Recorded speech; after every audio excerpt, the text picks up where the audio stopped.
बिस्मिल्लाहिर्रहमानिर्रहीम अस्सलातु वस्सलामु अलैका या खातमुन नबीय्यीन। अस्सलामु अलैकुम स्टूडेंट्स, हम लेसन नंबर 30 इंस्ट्रक्शंस कर रहे हैं।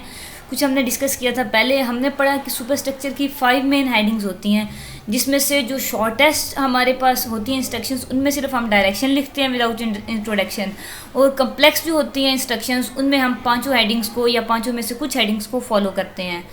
ओके, अब आगे फर्दर मूव करते हैं कि in the following example you will see how to apply the general advice when you are writing instructions.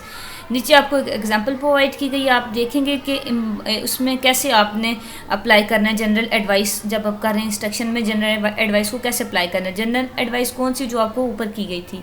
The conventional superstructure for instructions tells some of all of the following things about instructions: subject, aim, intended reader, scope, organisation, uses, motivation, background and directions. कह रहा जो conventional super structure हमने पढ़ा था ना ऊपर, 5 जो headings discuss की थी, वो ये सारी चीज़ों के बारे में बता देता है हमें, अपने इंस्ट्रक्शंस की सारी चीज़ों के बारे में हमें बता देता है। वो हमें इंस्ट्रक्शंस की ये सारी चीज़ें, ये एम, सब्जेक्ट, बैकग्राउंड, डायरेक्शन, सारा कुछ ये सब बता देता है हमें। ठीक है, अब इनको वन बाय वन डिस्कस करते हैं कि कैसे बताते हैं हमें वो headings. A writer usually announce the subject of the instruction in the first sentence. अपनी इंस्ट्रक्शन का सब्जेक्ट, यानी कि इंस्ट्रक्शन किस चीज़ के लिए की जा रही हैं, ये आपने याद रखना है कि कौन से पहले सेंटेंस में यूजली राइटर अनाउंस कर देता है। Here is the first sentence from the operating manual of a 10-ton machine used at the ends of assembly lines that make automobile and truck tires. Machine है जो truck tyres और automobiles की assembly line built up करती है, उसके लिए हम देखने लगे हैं instruction. This manual tells you how to operate the tyre uniformity optimiser. ये मैनुअल का मतलब होता है जिसमें इंस्ट्रक्शंस दी गई हो, जिस चीज़ में इंस्ट्रक्शंस दी हो। आपने देखा होगा मोबाइल फ़ोन लें या कुछ भी, कोई मशीन लेके आए, कोई भी आप कह लें, ऑटोमोबाइल को तो छोड़ ही दें, आप नई मशीन लेके आए, इवन कि छोटी से छोटी मशीन भी हो ना, जिसको जो ऑपरेटिंग मशीन हो, उसके साथ एक छोटी सी बुकलेट सी मिलती है, उसको कहते हैं मैनुअल। उसमें इंस्ट्रक्शंस लिखी होती हैं। तो अब देखने लगे हम बड़े लेवल की इंस्ट्रक्शंस की बात चूँकि कर रहे हैं, बिजनेस इंग्लिश है, इसमें आप बड़े हो गए हैं ना, आपने बड़ी काम करने हैं। तो कम्प्लेक्स, ये एक तो ये थोड़ी कम्प्लेक्स होंगी इसकी जो मैनुअल में इसकी इंस्ट्रक्शन है ऑटोमोबाइल की। अच्छा, वो कह रहे हैं इंस्ट्रक्शन का सब्जेक्ट क्या है। वो मैनुअल ये बता रहा है कि how to operate the tyre uniformity optimiser. Tyre uniformity optimiser को कैसे ऑपरेट करते हैं। Here is the second sentence from the owner's manual for small lightweight personal computer. और सेकंड सेंटेंस उसके जो ओनर्स मैनुअल है, मैनुअल का जो ओनर है उसकी लाइट वेट पर्सनल कंप्यूटर के अकॉर्डिंग है, के बारे में है, sorry. This manual introduces you to Apple machine toys, TM computer. These sentences are intentionally kept simple for the sake of understanding. हमने पढ़ा मैनुअल का सब्जेक्ट वो कह रहा है जनरली राइटर फर्स्ट सेंटेंस में अनाउंस कर देता है। एक उसने हमें ऑटोमोबाइल के टायर ऑप्टिमाइज़र की एग्जांपल दी, दूसरी उसने हमें स्मॉल कंप्यूटर की ओपनिंग सेंटेंस की, यानी कि सब्जेक्ट वाले सेंटेंस की हमें एग्जांपल देके समझाया। ये जस्ट एग्जांपल है, समझने के लिए क्लियर होती है, ठीक है, वरना एक तो क्लियर होगी आपको, दूसरी थोड़ी कम्प्लेक्स है। कम्प्लेक्स इन अ सेंस कि वो उसकी ओनर्स का मैनुअल कंप्यूटर है, उसको यूज़ करने के बारे में जो आपने इंस्ट्रक्शंस देनी है, उसका सब्जेक्ट अनाउंस करने के लिए जो सेंटेंस आ रहा है वो ये है। ओके, सेकंड एम को डिस्कस करते हैं। अगेन इसमें से भी कुछ आपने याद नहीं करना, ये बात बस याद रखनी है कि फर्स्ट सेंटेंस में वो सब्जेक्ट बता देता है।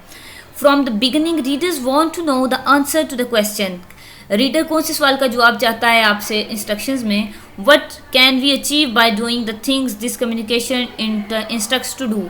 हमेशा इससे ही ऐसा होता है कि रीडर अपने फ़ायदे की बात करता है, बहुत लालची होता है ना रीडर, कि वो कहता है what the thing we can achieve, कि हमें क्या मिलेगा, हमें फ़ायदा क्या होगा आपकी बात मान के। प्रपोजल है, रिपोर्ट है, कुछ भी राइटिंग हमने देखा कि रीडर इसी बात में इंटरेस्टेड होता है। यहाँ पे रीडर कह रहा है कि what the thing we achieve by things this communication instructs us to do, कि जो आपने इंस्ट्रक्शंस हमें की हैं इन पर हम अमल करके क्या हमें मिलेगा। With some instruction you write, the purpose or outcome of the procedure described will be obvious. आप कुछ इंस्ट्रक्शंस लिखेंगे, उनमें आपका पर्पस और प्रोसीजर ऑब्वियस हो रहा होगा, यानी कि आपका एम ऑब्वियस हो रहा होगा। एग्जांपल देखें, most people who buy computers know many of the things which can be done with them. Definitely समझ आ गई ना। For the reason a statement about what computer can do would be unnecessary in the main touch instructions, which in fact contain none. However, other instructions do have to answer reader's question about the aim of instruction. वो कह रहा है कि जब कोई बंदा computer ख़रीदता है, उस तकरीबन बहुत से लोग जो भी कंप्यूटर ख़रीदते हैं उन्हें पता होता है कि इस पर क्या क्या करते हैं, कोई उसे पता होता है तभी वो ख़रीदता है ना, ज़रूरत होती है। ये तो नहीं ना वो डब्बा से ऐसे ही घर लेके जा रहा है, उसको उसका पता ही नहीं है, वो मतलब उसको कुछ उसके इंस्ट्रक्शन के बारे में कुछ उसको इल्म होता है। अब अगर जनरल बात है ना, एक कंप्यूटर से क्या क्या आप कर सकते हैं। अब मेन टोच टीएम कंप्यूटर आई है जो ऊपर जिसके हमने ऑनर्स मैनुअल के कंप्यूटर की एग्जांपल पढ़ी। अब वो कह रहे हैं इसमें आप बताएंगे तो सही इसके एम वाले पोर्शन में कि इसका एम क्या है, लेकिन अब ये नहीं बताएंगे कि ये कंप्यूटर है, कंप्यूटर से ये कर सकते हैं। छोटी छोटी जनरल फजूल की इन्फॉर्मेशन नहीं देनी, लेकिन ऑब्जेक्टिव एम मेन इंस्ट्रक्शंस बतानी है जिससे रीडर कंसर्न है। ख़ास तौर पे इस पोर्शन में आपने रीडर के इस सवाल का जवाब देना है कि उसको क्या मिलेगा आपकी इंस्ट्रक्शंस पे अमल करके। Okay, in operating instructions of for pieces of equipment, for example, writers often answer the reader's question about what the problem about what the procedure will achieve by telling capabilities of the equipment. Depending upon your options to use the machine, it may do any or all the following jobs. वो कह रहा है कि जो instruction होती है ना किसी इक्विपमेंट को यूज़ करने की, किसी टूल को यूज़ करने की, किसी मशीन को यूज़ करने की, उन इंस्ट्रक्शंस में जो राइटर है वो इस सवाल का जवाब देता है रीडर के कि क्या प्रोसीजर है, क्या कैपेबिलिटीज़ हैं जिससे इस इक्विपमेंट को यूज़ किया जा सकता है, यानी कि इसको कैसे हैंडल कैसे रन करेंगे। वो कह रहा है ऐसे इंस्ट्रक्शन में ये फॉलोइंग चीज़ें कवर होती हैं। Test tires, find irregularities in tires, grind to correct the irregularities if possible, grade tires, mark tires according to grade, short tires by grade. मुझे लग रहा है ये जो उसने ऊपर हमें फर्स्ट एग्जांपल नहीं दी कि वो जो टायर्स को करने के लिए ऑटोमोबाइल के टायर्स को करने वाली एग्जांपल दी, उसमें वो बता रहा है वो क्योंकि इक्विपमेंट है ना जिससे आप क्या करते हैं कि tyre uniformity of tyre optimiser पढ़ा है ना अभी हमने ऊपर, उसमें वो कह रहा है कि ये वो इक्विपमेंट है, इसलिए उस इक्विपमेंट की जो इंस्ट्रक्शन है उन्हें हम ये सारा जो ऊपर हमने पॉइंट्स बुलेट्स में बातें 4-5 पढ़ी हैं इन सवालों का जवाब देंगी क्योंकि इक्विपमेंट को यूज़ करने की इंस्ट्रक्शन है। हो गया clear? Intended readers, many readers will ask themselves, are these instructions written for us or for people who differ from us in interests, responsibilities, level of knowledge and so on. कि आपके intended readers कौन से हैं। Definitely reader तो variety of people होंगे यहाँ instructions में, लेकिन इंटेंडेड रीडर्स कौन से हैं। अब किसी इक्विपमेंट के लिए आपने इंस्ट्रक्शन लिखा है तो इंटेंडेड रीडर कौन से होंगे भला? वही जो इस इक्विपमेंट को चलाएंगे, रन करेंगे, उसको यूज़ करेंगे। अच्छा, वो कह रहा है कि रीडर ये जानना चाहते हैं कि जो इंस्ट्रक्शंस आपने लिखी हैं वो हमारे लिए लिखी हैं या और लोगों के लिए लिखी हैं जिनके interest, responsibilities, knowledge of level हमसे अलहदा है या नहीं। नॉलेज ऑफ लेवल नहीं, sorry, level of knowledge. Next है, often readers will know the answer to that question without being told explicitly. बहुत से रीडर्स इस सवाल का जवाब जानना चाहते हैं आपको विदाउट टोल्ड एक्सप्लिसिटी, मतलब वाज़ेह तौर पे सवाल के बगैर मुबहम तरीके से वो जानना चाहते हैं। In contrast, people who pick up computer manuals often wonder whether the manual will assume that they know more or less about computers than they do. In such situation, it is most appropriate for you to answer the question. You do not need to know anything about the main storage or any other computer. ये ऊपर main storage उसके computer का नाम है, जो हमने manual के अंदर का कंप्यूटर का जिक्र करते आ रहे हैं ना, उसके कंप्यूटर का ये नाम है। आपने नहीं समझ लेना ये क्या आ गया मेन स्टोरेज। अच्छा, वो कह रहा है कि ऐसे में बाज़ औक़ात ऐसा होगा कि रीडर जो है वो ये मतलब जैसे आप कोई कंप्यूटर किसी ने ख़रीदा है, उसके जो रीडर हैं, यानी कि उसके साथ जो मैनुअल होगा उसके जो रीडर हैं, अब वो उनको वो बातें बताने की ज़रूरत नहीं है जो बातें एक इक्विपमेंट के हैंडलर को बताने की ज़रूरत है। मतलब यह है कि इंस्ट्रक्शंस के रीडर वेरी जब कर रहे हैं तो इंस्ट्रक्शन का स्टाइल भी वेरी करेगा, और जब रीडर वेरी कर रहे हैं इंटेंडेड रीडर्स तो उनके क्वेश्चन भी, उनकी knowledge of level of knowledge या उनकी रिस्पॉन्सिबिलिटी सब कुछ डिफर करेगा। इन सब को अपने माइंड में रखते हुए इंस्ट्रक्शन को बुल्ड करना, ईच एंड एवरीथिंग। बस इसमें इतनी सी बात है, याद कुछ भी नहीं करना, सिर्फ समझना ना। आप समझ रहे हैं, मुझे पता है। नेक्स्ट आ गया scope. Information about the scope of the instructions, answer the readers question. अच्छा, स्कोप में कौन से सवाल का जवाब देना है? What kind of things will be learn to in this instructions. ये आई थिंक हमने ऊपर पढ़ा हुआ है स्कोप, ये वाला सवाल सेम हम ऊपर पढ़ के आए हैं। And what things won't we learn, कि इस आपके इंस्ट्रक्शन पढ़ के हम क्या सीखेंगे और क्या नहीं सीखेंगे। For example, the writers of a tyre uniformity manual would answer the question in the third और फोर्थ सेंटेंस। वो अपने तीसरे जो थे सेंटेंस में जवाब देगा स्कोप का। कि the writers of the Macintosh manual answer the same question in this way, the manual tells you how to use the mouse and keyboard to control your Macintosh, ठीक है। और जो हम पढ़ रहे हैं बच्चे के, दो चीज़ों के हमने मैनुअल पढ़ा है, एक तो हमने टाइप यूनिफॉर्मिटी का मैनुअल पढ़ा है, उसके हम रीडर की बात कर रहे हैं, रीडर की नहीं मतलब उसके इंस्ट्रक्शंस की बात कर रहे हैं। दूसरा हमने पढ़ा है कि मेन स्टॉच कंप्यूटर है जो, उसका मैनुअल पढ़ा है। अब हम उनको साथ लेके चल रहे हैं, वो एग्जाम्पल बार बार आई जा रही है कि अब स्कोप में वो कह रहा है कि राइटर हमें बताएगा इसमें मेन स्टॉच का जो राइटर है वो भी बताएगा हमें कि आपने कीबोर्ड कैसे यूज़ करना है, माउस कैसे यूज़ करना है। ज़ाहिर स्कोप बताएगा ना कहाँ का यूज़ हो सकता है, क्या क्या उसकी चीज़ें हैं। और जो टाई यूनिफॉर्मिटी वाला मैनुअल है उसमें भी वो चीज़ें बताएंगी, क्योंकि वो उसका मुझे खुद भी इतना नहीं है पता टाई यूनिफॉर्मिटी का, इसलिए मतलब उसके बारे में बताया जाएगा जो उसके बारे में स्कोप उसका है वटेवर, ठीक है। अच्छा मैं बताऊं, इन सब में से ना आपने याद कुछ नहीं करना, समझना है, वो आपको समझ आ रही है मुझे पता है। ये जो क्वेश्चन है ना इनको आपने फोकस कर लेना है, थोड़ा सा फोकस करना है कि इस हेडिंग के अंडर हम इस क्वेश्चन का आंसर करेंगे, ठीक है। बस ये काम करना है आपने। अब next organization, by describing the organization of the instruction writers answer the readers question. कौन से सवाल का जवाब देगा? How is the given information given here put together, कि यहाँ जो इन्फॉर्मेशन दी गई है वो उसको कैसे पुट टुगेदर करे या उसके लिए कैसे पुट टुगेदर है। Your readers may want to know the answer so they can look for specific pieces of information, यानी कि अगर इन्फॉर्मेशन ढेर सारी है उनको बीच में से कम इन्फॉर्मेशन चाहिए, तो वो आपकी ऑर्गेनाइजेशन ऐसी होनी चाहिए कि जो रीडर्स लेस इन्फॉर्मेशन इंटरेस्टेड हैं उनको वो लेस इन्फॉर्मेशन एट एज पे मिल सके, यानी कि एट देयर एज उनको वो प्रोवाइड हो सके। ये मैं आपको डिस्क्राइब करती हूँ, पढ़ लें एक बार सारा। They may want to know about the overall organization simply because they can then understand the instruction more rapidly and thoroughly than they could without the instructions। वही बात जो बताई कि वो सारी आपकी ऑर्गेनाइजेशन के बारे, ऑर्गेनाइजेशन कहते हैं ना कि जिस तरह से आपने उसको फॉर्म आउट किया, फॉर्मुलेट किया है, पहले ये चीज़ रखी है, फिर इस चीज़ को डिस्क्राइब किया है, फिर इस चीज़ को डिस्कस किया है, फिर पहले आपने डूज़ किए हैं, फिर डोंट्स किए हैं, फिर प्रोसीजर किया है। और जो बंदा सिर्फ प्रोसीजर जानना चाह रहा है वो प्रोसीजर वाली जगह पर जाके प्रोसीजर को पढ़ लेगा, ठीक है। यानी कि ऑर्गेनाइज्ड वे में आपकी इंस्ट्रक्शंस होनी चाहिए। The writers of the main stoch manual announce its organization at the same time they tell the manual scope। वो कह रहा है कि जो मेन स्टोच का कंप्यूटर का मैनुअल है ना, उसका राइटर जब वो उसका स्कोप बता रहा है एट द सेम टाइम वो उसकी ऑर्गेनाइजेशन बता देगा, ठीक है। नेक्स्ट आ गया usage. As they begin to use the set of instruction, reader often ask themselves how we get the information we need as quickly as possible। यानी कि वो, क्योंकि आप देखें ना एक बुकलेट एक आया, आप मेन स्टॉच कंप्यूटर की हम बात करते हैं। अब एक बच्चा है जिसको कंप्यूटर का पता ही नहीं है, बिल्कुल यूज़ करने का पता ही नहीं है, बच्चा है या बूढ़ा है या बंदा है, जो भी है वट एक पर्सन है, इंडिविजुअल है। अच्छा अब वो कहेगा कि वो उसका अब वो अगर मैनुअल खोलेगा उसका, यानी कि इंस्ट्रक्शन वाली जो बुकलेट है उसको ओपन करेगा, उसमें पहले लिखा होगा ये कंप्यूटर है, इसके ये इंग्रेडिएंट्स हैं, एक माउस है, कीबोर्ड है, ये इन सारी बातों का उसको पता है। असल वो जानना चाह रहा है प्रोसीजर विंडो का, कि विंडोज़ इंस्टॉल करनी है या लिनक्स वाला है तो वो करना है या किस तरह करना है, मतलब वो मेन बात जो प्रोसीजर जानना चाह रहा है। यूजेज में ये है कि रीडर इस बात की तरफ वो होते हैं, वो आप कह रहे हैं ग्रीड इस तरफ होते हैं कि जो उनकी रिक्वायर्ड इन्फॉर्मेशन है वो as soon as possible, as quickly as possible उन्हें मिल जाए, ठीक है, जो चीज़ वो चाह रहे हैं, ना कि दूसरी बातें। ऑर्गेनाइजेशन से ये काफ़ी ज़्यादा रिलेट कर रहा है। Sometimes the obvious answer is to simply follow the instruction from beginning to end, or to look for a certain set of steps and then to follow them. The manual for the tie uniformity optimizer is used in just such a straightforward way, so it contains the special advice about how readers should use it। वो कह रहा है कि sometime ऐसे होता है आपका जो मैनुअल है ना वो स्ट्रेट फॉरवर्ड वे में चलता है। इसकी एग्जांपल दी कि जो हमारा यूनिफॉर्मिटी ऑप्टिमाइज़र का मैनुअल है वो स्ट्रेट फॉरवर्ड वे में चल रहा है कि आपने उसको कैसे यूज़ करना है, क्या करना है, सारा कुछ।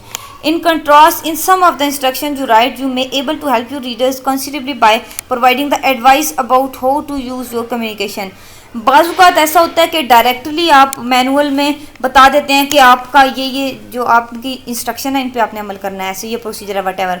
और बाज़ ऐसे मैनुअल होते हैं जिनमें आप बताते हैं कि आपने आपकी जो इंस्ट्रक्शंस हैं, आपने जो कम्युनिकेट किया हुआ इंस्ट्रक्शन में उसको कैसे उसने प्रोसीव करना है रीडर ने, यानी कि उसको कैसे वो परसीव करेगा। पहले ये इंस्ट्रक्शन पढ़े फिर फ़ायदा होगा, या वो किस तरह उनको ले, किस तरह उसके लिए फ़ायदामंद होंगी। बस इतनी सी बात है इसमें। बड़ा फजूल सा बोरिंग सा लेक्चर है ये, शायद मुझे लग रहा है। वेल कंप्लीट तो करना थोड़ा सा ही रह गया, देखते हैं आगे। Motivation as pointed out above, when people are faced with the work of using a set of instructions, जब लोग इंस्ट्रक्शंस का आप देखेंगे, सेट ऑफ इंस्ट्रक्शन देखेंगे, उसको फेस करेंगे तो क्या होगा, they often are tempted to toss the instruction aside and try to use the job using common sense. ये बात हमने ऊपर भी पढ़ी है। वो आमतौर पे क्या करेंगे कि आपकी इंस्ट्रक्शन को tempted to toss the instruction aside, उसको साइड पे करके ना अपना कॉमन सेंस यूज़ करके करेंगे। वो कहेंगे यार बहुत बहुत बार ऐसा होता है, आप खुद भी ऐसा करते हैं कि लिखा होता है ना, अच्छा फ्रिज के में आप देख लें, अच्छा कि इसमें गर्म चीज़ नहीं रखनी, अच्छा ओवन में देख लें कि ज़्यादा ठंडी चीज़ नहीं रखनी, इतने पे इसको चलाना है, और एसी की इंस्ट्रक्शन देख लें कि इस डिग्री पे चलाना है, ये नहीं करना, ये नहीं करना। हम फिर भी अच्छा 26 डिग्री वैसे होता है, बिल पे भी लिखा होता है एसी की, वैसे भी इंस्ट्रक्शन है देखें।